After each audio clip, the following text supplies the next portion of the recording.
Assalamualaikum warahmatullahi wabarakatuh. Selamat pagi anak-anak. Selamat pagi Bapak dan Ibu wali murid kelas 5B SDN Bukit Duri 61 pagi. Apa kabar anak-anak? Semoga selalu sehat dan bahagia ya. Dan juga tetap semangat walaupun belajar dari rumah. Anak-anak, Bapak selalu mengingatkan agar anak-anak menerapkan protokol kesehatan dengan 5M anak-anak ya, agar pandemi ini segera berlalu dan kita dapat kembali belajar di sekolah. Baik anak-anak, sebelum kita mulai belajar, marilah kita berdoa menurut agama dan kepercayaan masing-masing. Kemudian, bila sudah berdoa, jangan lupa untuk meningkatkan rasa nasionalisme, yaitu dengan menyanyikan lagu kebangsaan Indonesia Raya. Berikut ini adalah kompetensi dasar IPA dan Bahasa Indonesia yang akan kita pelajari hari ini. Dan juga ada tujuan pembelajaran yang harus kita capai pada pembelajaran hari ini ya anak-anak ya. Marilah kita mulai pembelajaran pertama ya, yaitu IPA. Anak-anak sudah sarapan belum tadi? Ya, jangan lupa sarapan ya, karena kita butuh energi untuk melakukan aktivitas sehari-hari. Energi kita berasal dari makanan yang kita makan. Makanan akan berubah menjadi energi melalui proses pencernaan. Nah, setelah anak-anak sarapan, boleh dilengkapi dengan minum susu. Susu berasal dari sapi anak-anak. Untuk menghasilkan susu, jenis makanan apa yang dikonsumsi dan bagaimana sapi mencernanya. Pada pembelajaran kali ini, kita akan membahas tentang sistem pencernaan makanan pada hewan ruminansia. Bagaimana hewan ruminansia mencerna makanan yang dikonsumsinya ya. Untuk memahami, anak-anak silahkan menyimak video yang akan Bapak sajikan sebentar lagi. Dan bila perlu, siapkan alat tulis dan buku tulis untuk mencatat materi-materi penting yang ada pada video. Silakan anak-anak menyimak videonya dengan baik ya. Halo sahabat pintar, tetap semangat dan semoga sehat selalu. Pada video sebelumnya, kita telah membahas tentang makanan sehat. Di antaranya adalah penyempurnanya yaitu susu. Nah, susu berasal dari hewan ternak sapi. Untuk menghasilkan susu, jenis makanan apa saja yang biasa dikonsumsi sapi?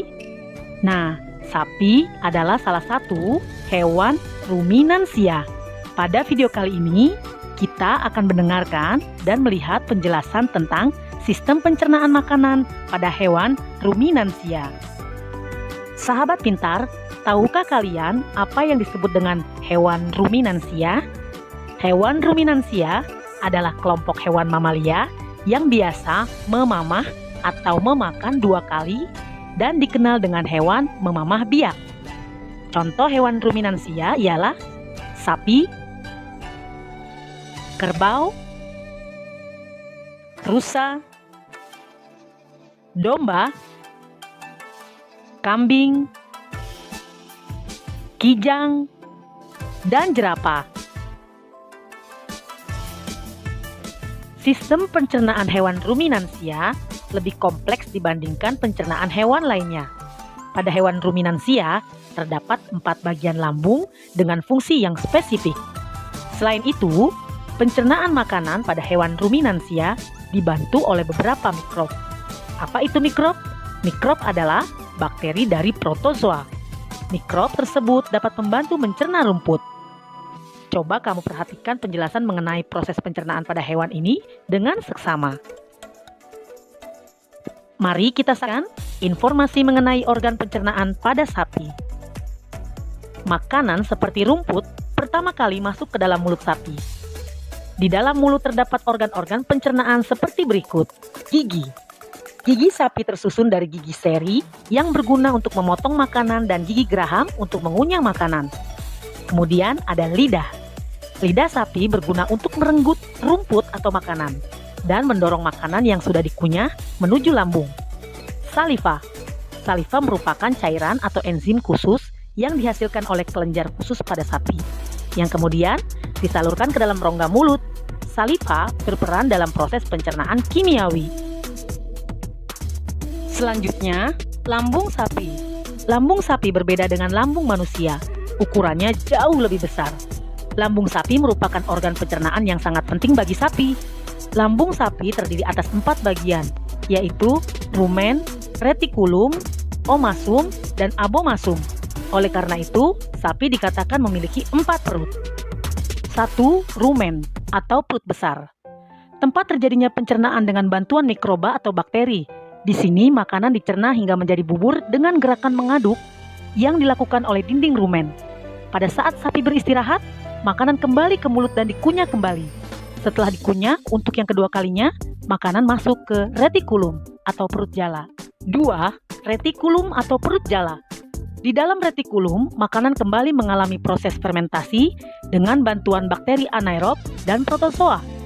Di dalam bagian perut ini, terjadi proses absorpsi dan penyaringan benda-benda asing yang masuk bersama makanan sehingga tidak masuk ke omasum atau perut kitab.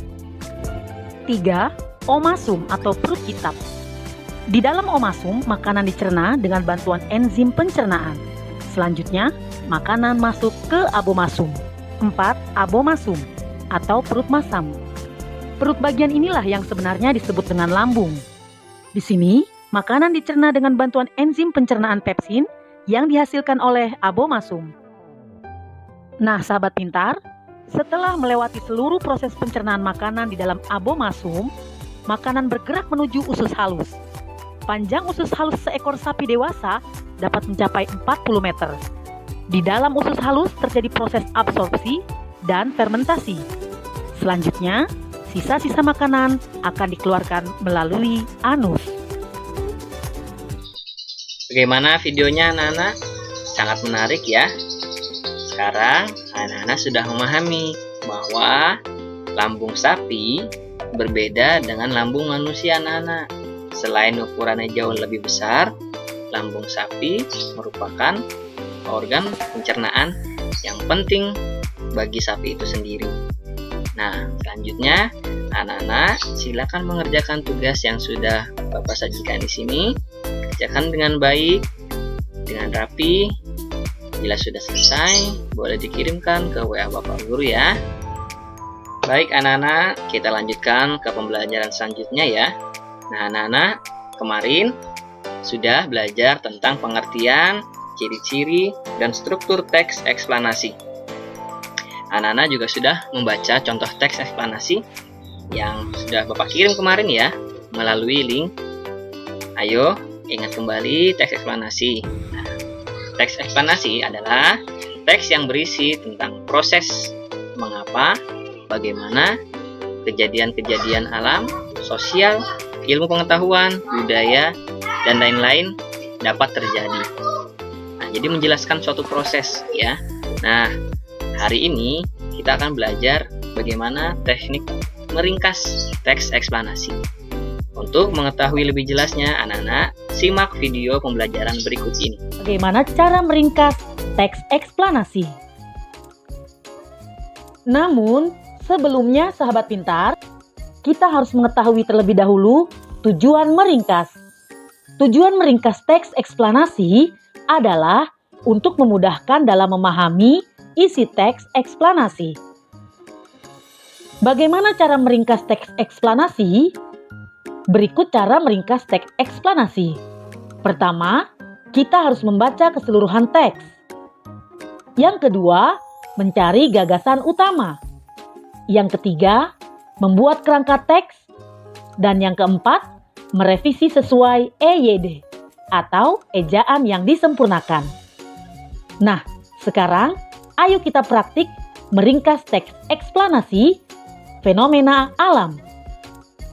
Yang pertama, membaca keseluruhan teks.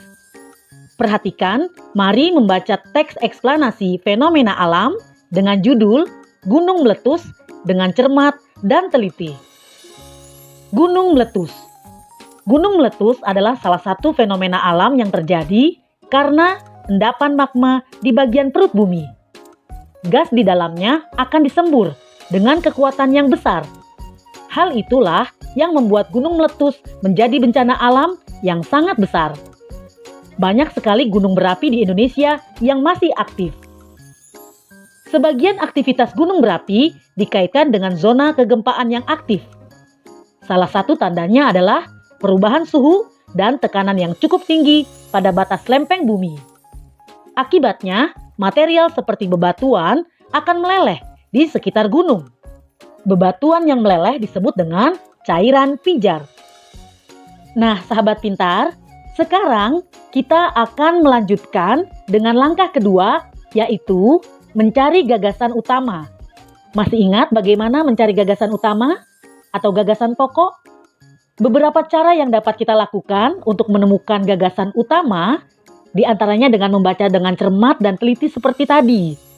Lalu, kita identifikasi ide atau kata benda atau subjek yang mendominasi paragraf tersebut. Kemudian, tentukan satu kalimat yang paling cocok menjadi kalimat utama. Nah, di sini teridentifikasi di paragraf pertama beberapa gagasan utama, seperti gunung meletus adalah salah satu fenomena alam yang terjadi karena endapan magma di bagian perut bumi. Nah, yang lain juga terdapat banyak sekali gunung berapi di Indonesia yang masih aktif.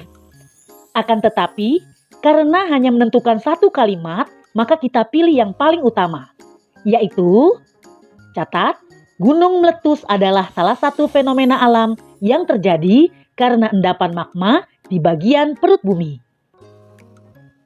Selanjutnya, paragraf kedua. Langsung saja, di sini bagian yang paling utama adalah sebagian aktivitas gunung berapi dikaitkan dengan zona kegempaan yang aktif. Ya, keduanya kita catat atau kita garis bawahi. Dan yang ketiga, membuat kerangka teks. Nah, bagaimana caranya? Membuat kerangka teks dengan mengatur urutan gagasan yang telah kita catat tadi. Kemudian, kita susun gagasan utama yang telah kita catat. Selanjutnya, mengembangkan ide-ide yang sudah kita susun tadi dengan bahasa sendiri. Nah, yang keempat, merevisi sesuai EYD. Kerangka yang tadi dikembangkan dengan bahasa sendiri, selanjutnya kita revisi, kita perbaiki sesuai dengan ejaan yang disempurnakan. Maka, hasilnya akan seperti ini. Hasil ringkasan teks eksplanasi. Gunung meletus. Gunung meletus adalah salah satu fenomena alam yang terjadi karena endapan magma di bagian perut bumi. Salah satu hal yang menyebabkan gunung meletus adalah gas yang menyembur keluar. Di Indonesia, banyak gunung berapi yang masih aktif. Sebagian aktivitas gunung berapi dikaitkan dengan zona kegempaan yang aktif. Perubahan suhu dan tekanan yang cukup tinggi menimbulkan cairan pijar atau bebatuan yang meleleh. Nah, sahabat pintar, ini hanyalah sebuah contoh. Kalian dapat meringkas lebih baik lagi pada teks-teks eksplanasi yang lainnya. Bagaimana videonya anak-anak? Paham ya? Setelah menyimak video tersebut, Bapak yakin anak-anak pasti sudah bisa meringkas sebuah teks eksplanasi. Nah, tujuan kita meringkas teks eksplanasi adalah untuk memudahkan kita juga dalam memahami teks yang dibaca. Nah, di sini sudah Bapak sajikan contoh teks eksplanasi. Ya, silakan anak baca baik-baik.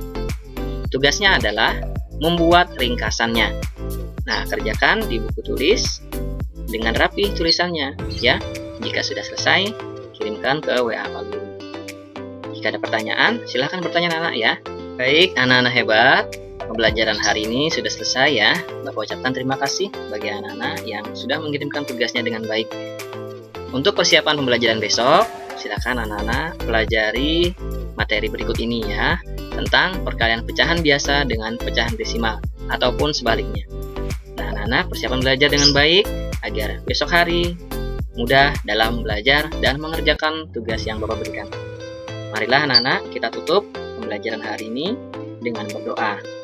Jangan lupa untuk terus menerapkan protokol kesehatan agar kita semua terhindar dari paparan virus COVID-19. Jangan lupa ucapkan terima kasih kepada ayah bunda yang sudah mendampingi anak-anak belajar. Kurang lebihnya Bapak ucapkan mohon maaf dan terima kasih. Billahi taufik wal hidayah. Assalamualaikum warahmatullahi wabarakatuh. Sampai jumpa besok anak-anak.